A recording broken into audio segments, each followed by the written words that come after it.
Hebrews chapter 12.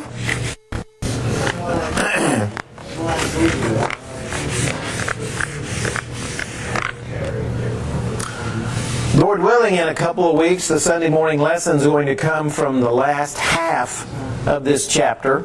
So I'm not going to focus much on the last half, mainly the first half, the first 17 verses. But would someone start us out today by reading chapter 12, verses 1 and 2? There's a tremendous amount of relevance in those verses. Therefore, since we are a great cloud of witnesses, let us throw off everything that hinders and the sin that so easily entangles, and let us run with perseverance the race marked out for us. Let us fix our eyes on Jesus, the author and perfecter of our faith, who for the joy set before him endured the cross, scorning its shame, and sat down at the right hand of the throne of God. Okay, so the first thing we're introduced to in this chapter, and remember he just finished that great chapter about faith, and all the examples of those people from Abel and Abraham and Sarah and Enoch and all of those people. So, based upon that, he says, therefore. So there's the connecting word between all of those people of faith and how their faith caused them to act and obey. He says, look at all those people. He says, you need to run the Christian race thinking about all of those great examples of faith. And whenever you're starting to slow down, or it becomes difficult, or you're getting tired, he said, think about those people. Think about the Abels and the Enochs and the Abrahams and the Moseses. He says, think about those people and what their faith did for them. And he says, if you do that, then you're going to be able to endure better. So you have all of these great examples of Old Testament godly people and what they were able to do. And our book had a really good point. It talked about no matter what we have to face, we can find someone in the Old Testament that successfully negotiated something similar. So if you're having a problem with this, if you're having a problem with that, if you're having a difficult time with prayer, or if you're having a difficult time with suffering, or if you're having a difficult time with money matters, or whatever, there's an Old Testament example that you can go to. He says if you do that, as you're running the Christian race, as you're thinking about all of these Old Testament examples, he says you can think about one, and that example will help you to finish the race. Because in more than one place, the Bible says what we're engaged in is a race. And it's never a sprint, it's an endurance race. And he says you need to run the race as if there's only one person going to win. And that needs to be you. So think about all those Old Testament examples and let them help you win the race. Help them help you, or let them help you endure. Because life can be difficult. It's been difficult since sin entered the world. I mean, God told Adam that life is going to be more difficult now since sin entered the world. So before sin entered, they tended the Garden of Eden, but it wasn't difficult work. After sin, God told them that now by the sweat of your face, that's what the word in Hebrew actually means, not brow. I can get a little sweat on my brow not doing too much, but when my face is covered with sweat, I've been working hard, and that's what God told Adam. So now life is going to be more difficult, and it has been since the garden. And it's going to be difficult until the end of time. So, how do we deal with it? Well, one way the author says you deal with it is you look to all the other people that's dealt with it. You look at the Abrahams and Moseses. Now, and they all made mistakes. They all sinned, every one of them. But look at what they did by not giving up. By enduring, because that's what this chapter is about. Endurance, perseverance, not giving up. And it is, and he's going to mention in this chapter, it's easy to give up. It's easy to get so tired of running the Christian race that you just want to just sit down on the track and quit. But he says, just remember that great cloud of witnesses. All of them. All of those Old Testament people. And then for us, we can think about the New Testament examples too. You know, we can think about the Johns and the Peters and the Pauls and the Barnabases and the Timothys. We can think about those people too and what they did, how they endured. So that's what's supposed to help us. And that's what he's getting to in the first verse. And then he says, if that's not enough, in verse 2, when you're going around that track, look who has already finished. He says, look to the finisher, the author, the completer of our faith, who is Jesus. Look at how he endured. He says, who for the joy that was set before him endured the cross. Now, we'll never have to endure what he did. So we've got this example. So we have all these Old Testament examples. And then we have Jesus, the greatest example of all. So he says, keep these examples in mind so that you won't quit. See, Jesus had to despise the shame. He had to endure all the pain and the suffering. He had to endure all of that. But think about what the Old Testament people had to endure. Think about Moses. Think about how many times Moses got angry at the people of Israel. You know, when he came down from Mount Sinai and they had built the golden calf, he was furious. But that wasn't the only time. I mean, he got so angry once that, remember, he hit the rock to get water out of it, but he wasn't supposed to. He was supposed to talk to the rock. But he was probably still angry at the people for complaining about not having water. But whatever the reason was, whether it was anger or something else, he hit the rock instead of speaking to it, and that cost him the promised land. God said, because you hit the rock and didn't speak to it, you're not going to get to enter the promised land. So Moses was able to go up on the mountain and see the promised land, but he never got to enter. So Moses had to endure an awful lot. Abraham had to endure an awful lot. So all of these people had to endure an awful lot of different types of suffering. And then Jesus, of course, is our greatest example. So the writer says, don't give up, don't collapse. And he says, one thing you need to do is you need to get rid of every weight and sin which so easily ensnares you. You know, if you're going to run an endurance race, you're not going to want to pack on a whole bunch of weights. You're going to want to get rid of everything that's not essential. Well, in particular, he's talking about sin.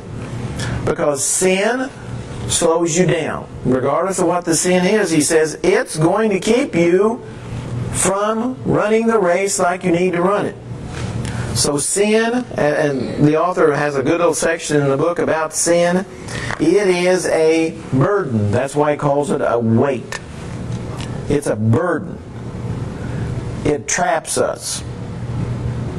The Bible even talks about Satan ensnaring us. Remember in James chapter 1, he talks about when Satan tries to bait us. He baits us. He knows what we might go after, so he baits us. He tries to hook us. He tries to ensnare us. He tries to trap us. That's what sin does. And then, of course, ultimately, if we don't get rid of the sin, then it'll weigh us down where we don't finish the race. And so many people, that's happened to. They quit the race. Some sin in their life, or sins, got to be such a burden that instead of getting rid of the sin, they just quit the race. And that's what he tells us here. Don't do it. Get rid of the sin and let us run with endurance the race that's set before us. Get rid of it. Get rid of as much as you possibly can. That way you can have the chance of finishing. Yeah, sin is a great burden. Always has been. So if we're going to endure and finish the race, he says, do your best to get rid of all of those weights, those sins, those burdens, those encumbrances, because that's what they'll do. And sometimes it's not even a sin that can burden you. I mean, sometimes it can be wealth that burdens you. Or it can be other things like that. But he says, regardless of what it is, whatever is slowing you down, whatever is keeping you from running the race, he says, get rid of it, because it's not worth it.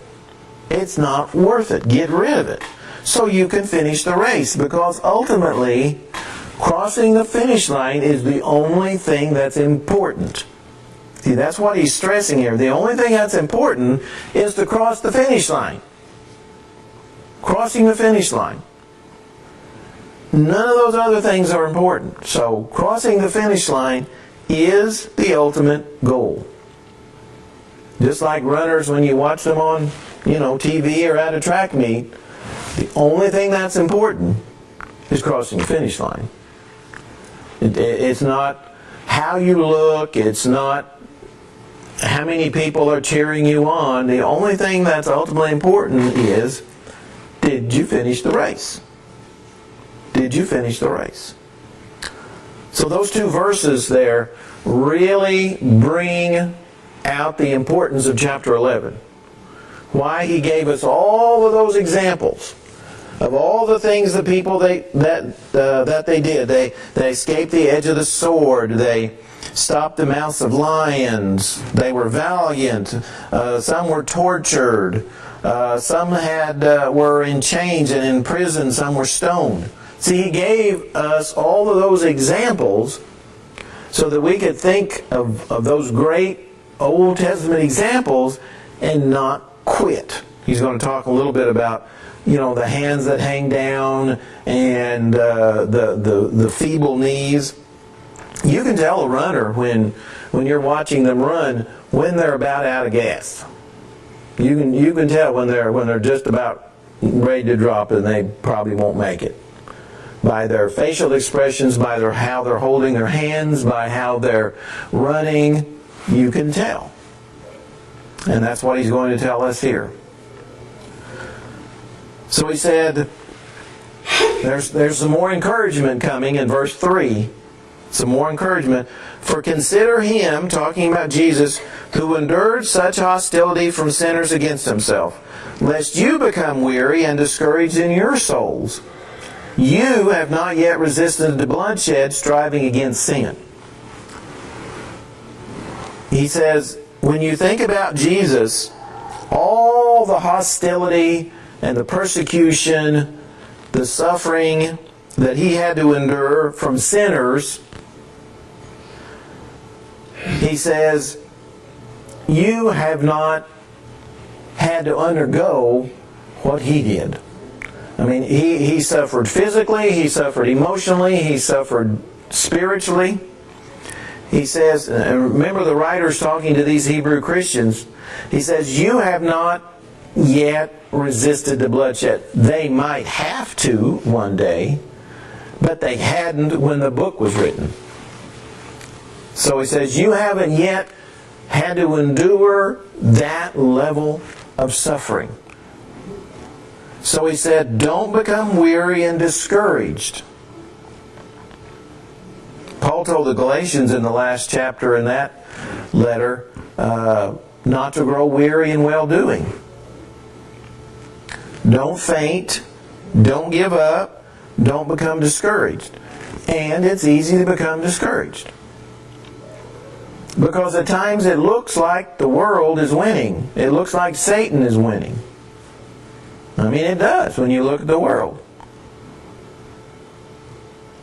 And all the evil in our society. I'll give you one little example. Just one little example of what I'm talking about. There's a particular type of razor and shaving cream that I use. Not a big deal. I ordered it online. Well, about 2 weeks ago, I said, Denise, come and look at this, because I get emails from them, about new products. And now you can order razors that are the rainbow colors, supporting the LGBTQ group.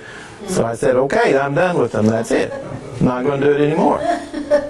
What? You didn't order it? I did not. Nor will I ever order anything from them again. That's just one little thing how the world, even something like razors, who would ever have thought that? When I got it, I thought, wow.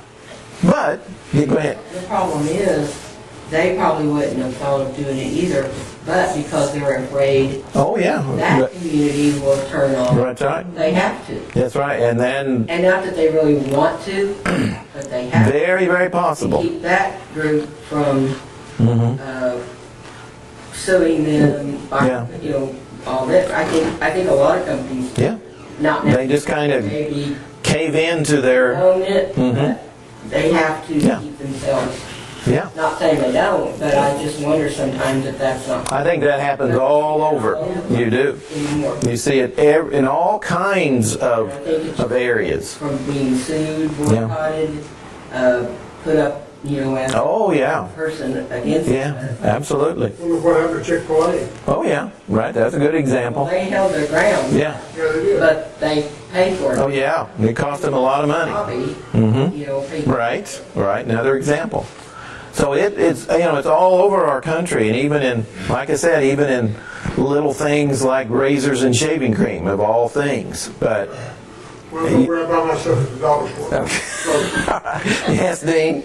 I sure hope they don't make my post toasties in a rainbow. Oh. Well, Lucky Charms already is, so you're.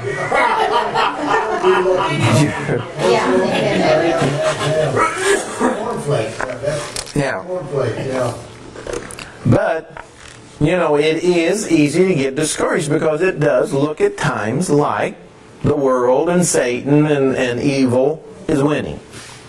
So, the encouragement from Hebrews 12 is, just think about, consider all of these examples of people and what they endured and how they won the race, and especially think about Jesus and how he endured and what he had to go through. And he says, hopefully that will keep you from becoming weary and discouraged and wanting to give up. So he says in verse 5, and you have forgotten the exhortation which speaks to you as to sons. So here's something else he says to think about. My son, do not despise the chastening of the Lord, nor be discouraged when you're rebuked by him. For whom the Lord loves, he chastens and scourges every son whom he receives. So he says, this goes back to the book of Proverbs, but there can be good that comes from suffering. It depends on our reaction to it. He said, look at what Jesus did. And look at what all these other people had to go through. He says, those things can make you better.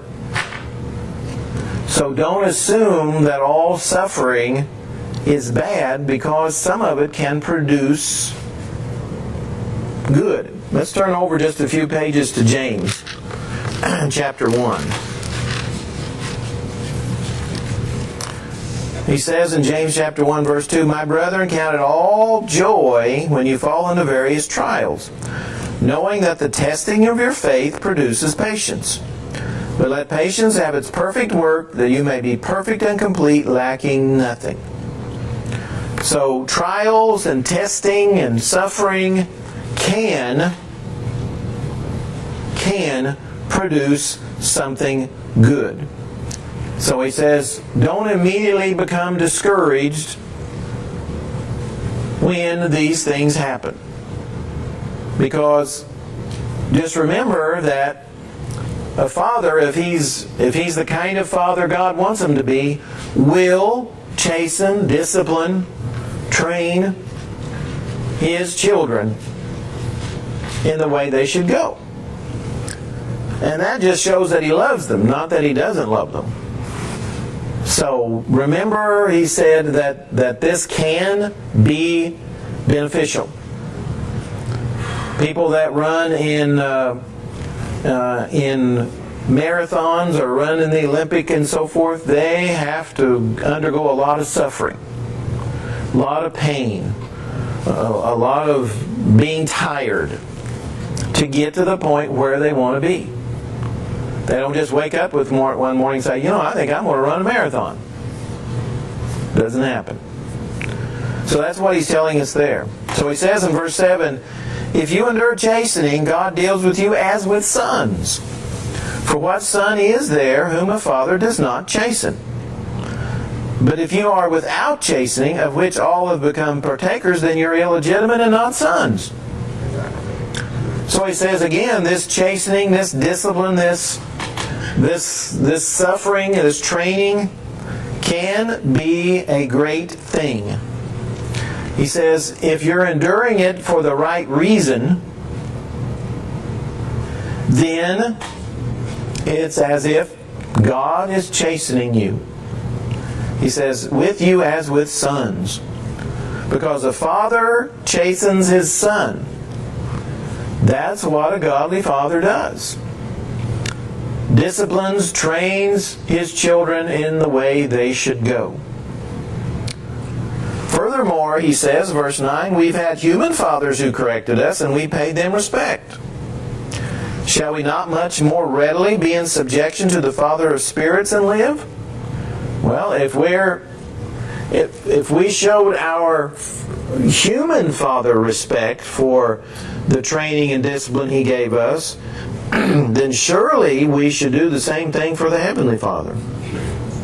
See, all of these things he's telling them since verse 1 is to help them not quit, not give up the race, not just sit down and say, it's over. No, to keep on going. He showed us the Old Testament examples, the example of Jesus, and how good discipline and chastening can be. It can produce something very worthwhile. He says, "For they indeed," talking about our human fathers, "for a few days chastened us as seemed best to them, but he for our profit, that we may be partakers of his holiness." So chastening, the kind that comes from God, can make us more holy people. He says it's for our profit. Just like people who train for races. They do that for a reason. They do that so they can finish the race. They can receive the reward. That's why they do it. That's why God sometimes chastens us as well. It's for our good, so that we can become the kind of people he wants us to become. And he says, now no chastening seems to be joyful for the present, but painful.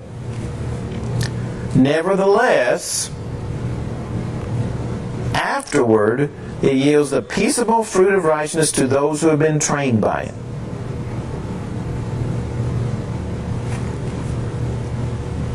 Those who are training for any type of race, like I mentioned before, they go through some painful experiences. Very, very painful. I have runners in my classes at school all the time, and they'll bring ice to class to put on a knee or an ankle or a thigh or whatever, because it's painful. Their training is painful. But he says that's not a reason to quit. So just because there's pain doesn't mean that that's not important. He says that's part of it. If you want it to yield the peaceable fruit of righteousness, then you'll endure, because you'll be a better person because of it. So some suffering can make us much better people, more holy people, more righteous people, more peaceable people, if we allow it to train us. Now we can have just the opposite. Sometimes when people are chastened or disciplined, they end up being much worse. So it's the individual, how they respond to that discipline and chastening. It can either make them better or it can make them worse. Goes back to free will. It's not a guarantee. Just because we suffer doesn't mean we're going to be better people. It's how we allow it to shape us. Our attitude, our spirit toward it. Are we going to become grumpy, angry, like that? Are we going to become better people? The sun melts butter, but it hardens clay. It's still the sun. The sun's exactly doing the same thing to both of them, but totally different responses. And that's why people are today when things happen. Some become hardened, some become softened. But it's all up to the person. And it's up to us, how we deal with it. We can become better runners. It can develop in us more perseverance and patience and steadfastness. Or it can make us angry and hateful, and we just quit. So the same thing can happen to two people and get totally different responses. It's up to us how we respond. Well, our time is up today.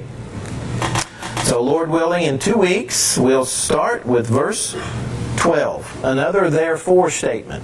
Notice.